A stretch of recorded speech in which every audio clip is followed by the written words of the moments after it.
Kenapa ya lebih banyak netizen yang mendukung Nikita Mirzani daripada Dr. Reza Gladys?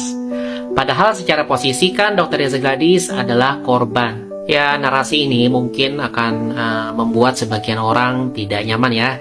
Tapi percayalah Sahabat Cendol, ini hanyalah pandangan reflektif. Jadi kalau didengar dengan nurani ya, mungkin ada kebaikan yang bisa dipetik. Sejak awal kasus ini bergulir, Reza Gladys menurut hemat netizen Cendol kalah dalam strategi komunikasi.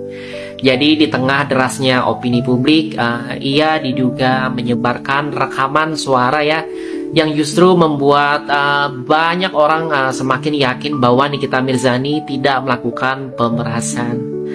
Alih-alih menguatkan posisinya, langkah ini malah membuka ruang tafsir yang melemahkan persepsi publik terhadap dirinya. Selain itu, pendukung Reza Gladys memang gencar ya Sahabat Cendol berkampanye soal anti-bullying ya.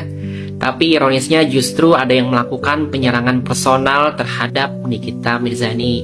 Bahkan sampai menyerempet pada hal-hal sensitif tentang almarhumah Ibu Nikita Mirzani.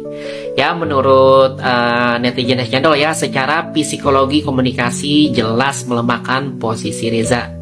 Karena masyarakat kan menilai ya, ada kontradiksi antara pesan yang disampaikan dan perilaku dari pendukungnya. Ketika Reza Gladys mulai speak up ya Sahabat Cendol, banyak yang justru melihat sisi lain dari Reza Gladys. Dari kesan awal yang kalem, pendiam, kemudian berubah menjadi lebih ceplas-ceplos di media gitu ya. Lalu kembali tampil secara emosional dan menangis di podcast. Ya tentunya bagi sebagian netizen, inkonsistensi ekspresi inilah yang menimbulkan kebingungan ya. Mana sebenarnya karakter asli dari Reza Gladys? Kalem, lantang, atau keduanya bergantian sesuai dengan momentum? Nah, Sahabat Cendol, dalam kajian ilmu komunikasi dan psikologi sosial, konsistensi merupakan faktor yang sangat penting dalam membentuk kredibilitas.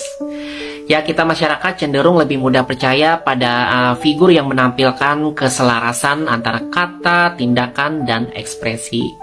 Jadi ketika ada perbedaan gaya komunikasi ya Sahabat Cendol yang terlalu kontras gitu ya, kepercayaan bisa goyah meskipun posisi formalnya sebagai korban.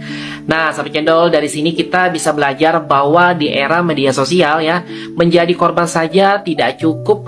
Jadi ada strategi komunikasi ke publik tentunya ya, konsistensi sikapnya, serta perilaku pendukung yang sangat menentukan arah simpati masyarakat.